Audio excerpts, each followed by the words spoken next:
I'm Mia. I'm a 35-year-old office worker. Recently, my boyfriend Tom, who had been on an overseas assignment for a long time, returned to the United States. During our nearly 10 years of long-distance relationship, we faced several crises of breaking up, but each time, we talked it out and overcame them. Although my dream of getting married in my 20s didn't come true, I realized that age doesn't matter as long as I have him. I was content. We should soon pay a visit to both of our parents. Whose house shall we visit first, Mia's or mine?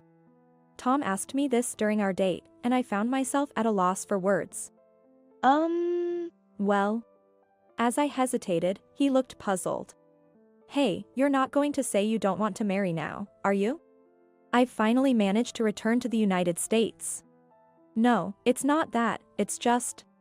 I'm happy that Tom has come back, but. The reason I added but was because the image of Tom's mother popped into my mind. The thought of marrying Tom and having his mother come with the package cast a dark shadow over the idea of our marriage. I first met Tom's mother, Mrs. Jane, 10 years ago. I was 25 at the time. I unexpectedly bumped into Mrs. Jane during a date with Tom, my colleague at the time. Tom, what are you doing here? Oh, are you on a date? Nice to meet you. I'm Jane, Tom's mother. Mrs. Jane was 47 at the time. I was surprised when I first saw her. That's because she looked incredibly youthful and beautiful for someone in her mid-40s. Hi, nice to meet you. I'm Mia, dating Tom. Mrs. Jane looked me up and down thoroughly. It was clearly a judgmental gaze assessing another woman's level. My feeling wasn't just paranoia. Because as soon as Tom stepped away to the restroom, Mrs. Jane said, I knew Tom had a girlfriend, but I thought she would be cuter. I didn't know Tom wasn't picky about looks. Mrs. Jane smirked maliciously as she said it. Not just the face, but the body type too, right? Let's say, curvy. Or in worse terms, fat. Oh dear, I shouldn't say such things, should I? She clearly didn't feel sorry at all. Sure, I'm on the caveat side, but what a thing to say to someone you've just met. Just as I was about to retort, Tom came back from the restroom. Oh, welcome back. I was just having a nice chat with Mia. We've become so close, right, Mia? The moment Tom returned, Mrs. Jane swiftly switched back to the mask of a good mother, smiling sweetly at me. Wow, what a drastic change. I was astounded. After leaving the cafe, I asked Tom. So, what's your mother like? She's quite beautiful, isn't she? Oh yes, she was quite the beauty in her hometown, even crowned as Miss Something or Other in her younger days. That's why she still takes great care of her beauty, I suppose. She doesn't look too bad for her age, does she? Indeed, she might not look bad. She appeared about 15 years younger than her actual age. But her heart was the worst. However, I couldn't bring myself to say such things to Tom, who seemed a bit proud of his beautiful mother. But then I thought, if I marry Tom, she'll become my mother-in-law. Honestly, that thought filled me with apprehension at the time. Then came the 10 years. Soon after, Tom was assigned to work in New York. He left for New York, and naturally, our wedding plans were put on hold. I hadn't seen Mrs. Jane for all that time. Yet. Hey, are you still feeling unsure about marrying me? Lost in my thoughts, Tom's voice brought me back to reality. I guess so. Your father might be worried about you marrying someone like me. Oops, I need to be careful. I got caught up in unpleasant memories from the past. It seems I've unintentionally given Tom the wrong impression. It's nothing like that. I'm just experiencing a bit of pre-wedding jitters. Don't worry, I'm definitely up for getting married. I said to Tom, trying to sound cheerful. No matter what kind of person the future mother-in-law is, I'm not marrying her after all. And it's been 10 years, surely she must have mellowed a bit by now. I tried to reassure myself. But that was nothing more than a fleeting hope. The following month, on the weekend, I was heading to Tom's house. Not for a marriage proposal visit, but just to pick up something he forgot. Tom, of all things, forgot the movie tickets for our cinema date at home. We lost the chance for a leisurely lunch, but it was fine. We'll just enjoy hot dogs and popcorn while watching the movie. We should just make it in time. Wait here for a sec. I'll be right back with them. As soon as we arrived at his house, Tom said this and hurriedly went upstairs. So noisy. Tom? Are you back? You are. Hearing Tom's voice, Mrs. Jane appeared at the entrance. Hi, hello. I greeted her, and Mrs. Jane suddenly burst into laughter. Oh my. It's that girl from 10 years ago. The chubby piggy. Chubby pig, she must be referring to me. Oh my, still together? Tom really has unique tastes, doesn't he? I never thought he'd still be with the same girl after all this time. Why doesn't he switch to a younger woman? She said, with a faint smirk on her face. I couldn't believe my ears at Mrs. Jane's words. Huh? Of course, right? Tom's an elite who returned from New York. There must be plenty of women aiming for him. You might have slimmed down a bit in the last 10 years, but, on the flip side, there's been some decline, hasn't there? If you were in your 20s a decade ago, that makes you in your 30s now, right? Oh my, you're practically an old lady now. If I've aged over the last 10 years, then Mrs. Jane must have aged too, right? But when I thought about it, Mrs. Jane looked exactly the same as she did 10 years ago. So much so, I wondered if she was not just a beautiful witch, but a real witch. Hey, Mia, right? If you had any common sense, you'd step back yourself, don't you think? Ask yourself if you're truly worthy of Tom, deep in your heart. Just then, Tom came bounding down the stairs again. Sorry for the wait. Took me a while to find the tickets. Let's go. Oh, Mom, what's up? Mrs. Jane answered with a nonchalant face. It's nothing, dear. Come on, you don't want to miss the movie, don't you? Right. Let's go, Mia. Tom grabbed my arm and led me out of the house. I couldn't say anything to Mrs. Jane, and I also couldn't say anything to Tom. What would Tom think if he knew what his mother said? I didn't want to upset him. But I knew I couldn't let things continue this way. With that mother-in-law in the picture, there's no way I could be happy in marriage. But what should I do? I didn't know. Sometime later, Tom came to my house to get approval for our marriage. Of course, my parents said okay. It seemed my father had always hoped I would marry a man of his choosing. But he respected my decision, as it was the man I chose. My father made a request, but it was up to us whether to fulfill it or not. Well, I guess we've cleared Mia's house. Next is my house, next weekend. Tom said, stretching out as we left my house.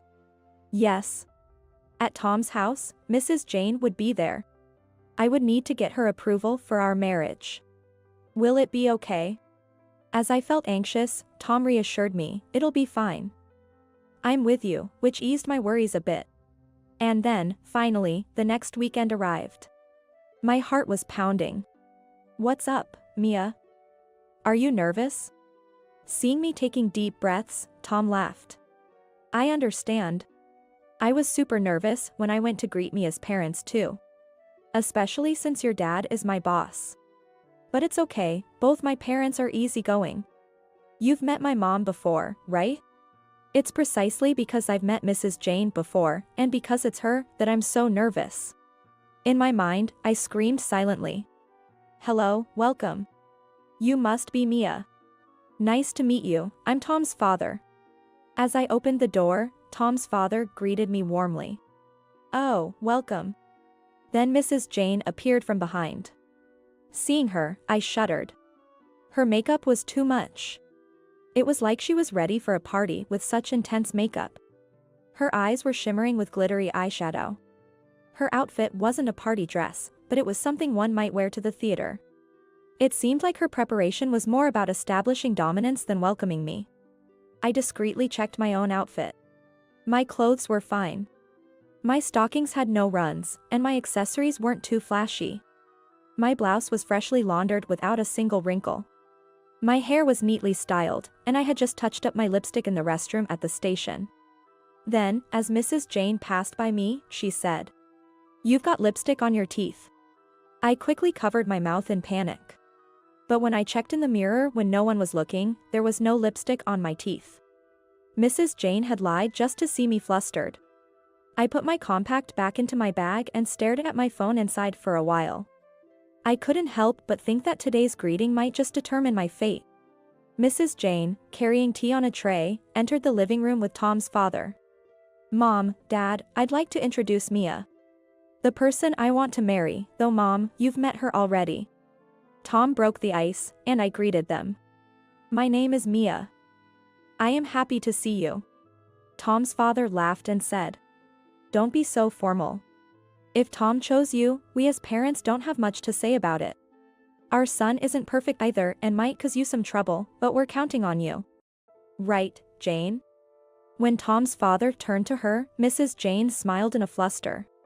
"Yes, yes. Nice to meet you, Mia." Afterward, we had tea and chatted pleasantly. I was relieved. I had been worried Mrs. Jane would oppose the marriage, but it seemed like the greetings went smoothly. Oh my, look at the time. After some friendly conversation, Mrs. Jane looked at the clock on the wall and said, "Sorry about this, but I've been so busy today, I haven't had a chance to prepare dinner. I'll order some pizza, just wait a moment." "Tom, go to the pizza place with your father and order some takeout." "Really? Why go there in person? Can't we just order it over the phone?" "Normally, it's standard to order takeout over the phone. But you know, our usual pizza place hardly ever answers their phone. It's quicker to go there directly. And also grab some beer and wine, and pick up some snacks from the supermarket." Mrs. Jane urged Tom and her husband, almost forcing them off the sofa. "Come on, hurry up or it'll get late. Enjoy your shopping trip together, just the two of you." With Mrs. Jane's insistence, Tom and his father left the house. The reason for sending them away together became clear soon enough. As soon as they were gone, Mrs. Jane dropped her kind mother facade. So it's come to this, has it? Really, such a cheeky woman." "What do you mean?"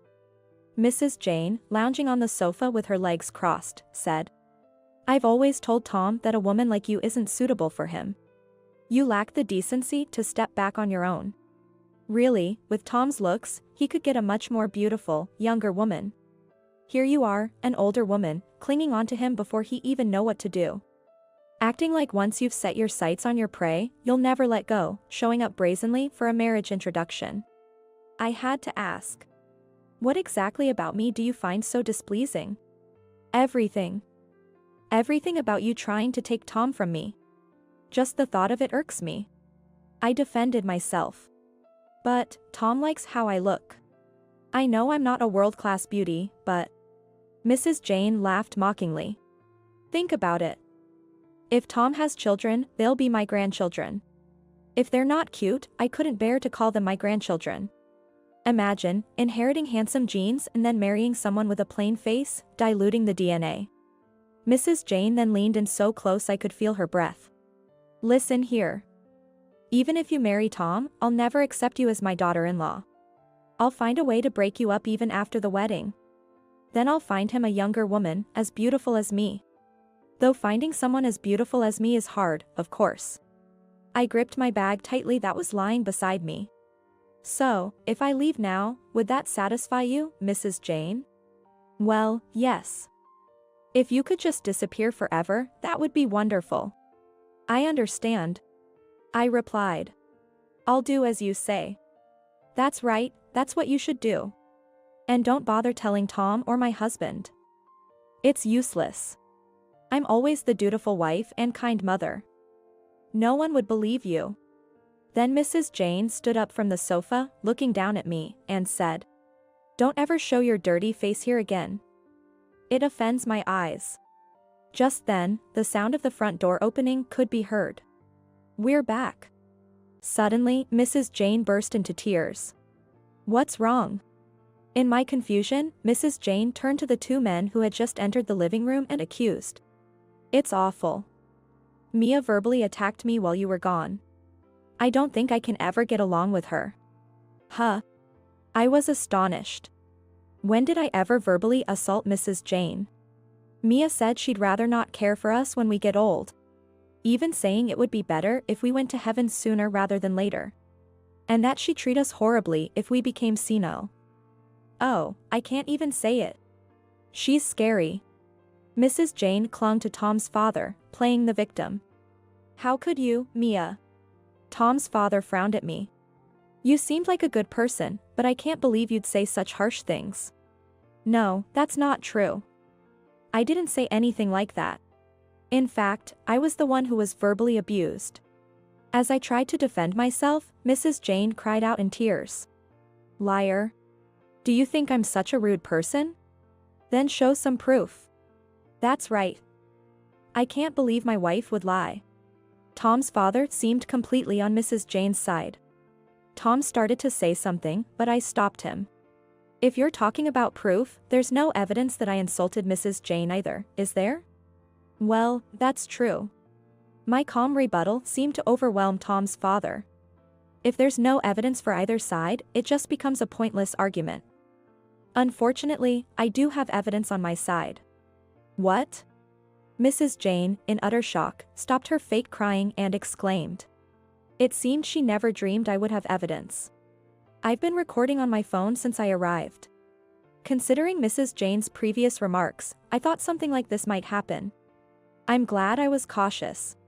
What do you mean by previous remarks? Tom looked surprised at my words. Proof is stronger than arguments. I took out my phone from my bag and pressed the playback button on the voice recorder. Really? Such a cheeky woman. Old woman. I'll never accept you as my daughter-in-law. Disappear forever. Don't ever show your ugly face again. Mrs. Jane's ugly tirade echoed in the living room. Stop it. Mrs. Jane lunged at me, but Tom restrained her. Mom, stop it. But, Tom, this is a mistake. Mia is trying to frame me. Mom, just stop, please.